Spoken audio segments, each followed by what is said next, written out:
première difficulté pour les entreprises quand ils souhaitent former leurs salariés, c'est d'avoir du matériel qui est adapté à leurs demandes. Sur Dunkerque, on a cette possibilité. On a du matériel qui va être adapté à la logique du territoire. Je prends la gamme d'automatisme, elle correspond tout à fait à ce qu'on va retrouver dans les entreprises.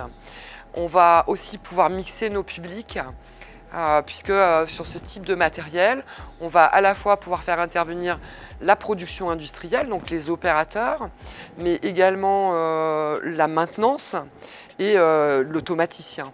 Alors, nous avons rénové l'année dernière, en 2018, donc une ligne d'embouteillage. C'est une ligne pédagogique, c'est-à-dire qu'en fait, il n'y a pas de production, c'est une simulation de production. Les bouteilles sont en fait des flacons factices, munis de bouchons factices. C'est un circuit fermé, donc les flacons rebouclent sur la ligne. Par contre, le matériel utilisé est typiquement industriel. Alors, il y a 3 modèles de flacons qui sont utilisés sur la ligne.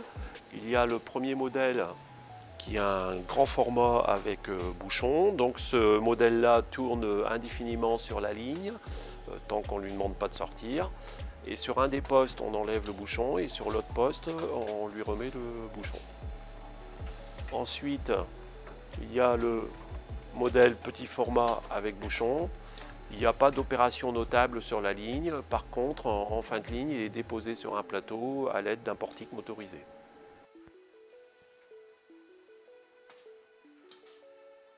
Et puis enfin, il y a le petit format sans bouchon. On peut l'assimiler à un rebut, il est éjecté en fin de ligne.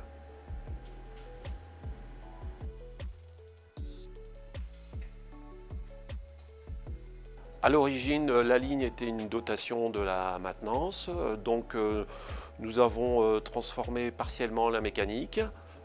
Nous avons refait l'ensemble des schémas électriques, le câblage complet, et revu complètement l'architecture automate pour mettre l'ensemble du matériel sur réseau.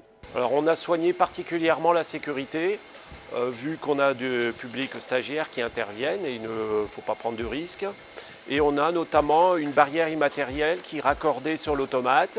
Et l'automate, lorsqu'il détectera donc quelqu'un qui passe devant la barrière, eh bien, coupera toutes les énergies. Sur la ligne, on a également installé un système de QR code qui permet en fait d'accéder aux documentations des différents capteurs, des différents appareils installés.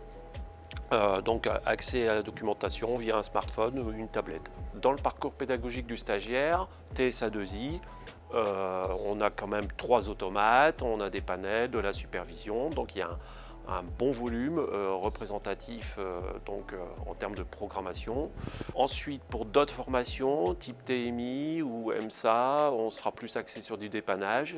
Et pour ça, on a prévu dans les coffrets, dans les armoires, des bandes sécables pour isoler les capteurs, le 24 volts pour créer des pannes. On peut utiliser la ligne également pour former des entreprises. La ligne est équipée entièrement en Siemens. Or, il y a un parc Siemens important dans la région, donc c'est un atout majeur en fait, car là, on a quelque chose de représentatif de ce qu'ils pourraient avoir chez eux.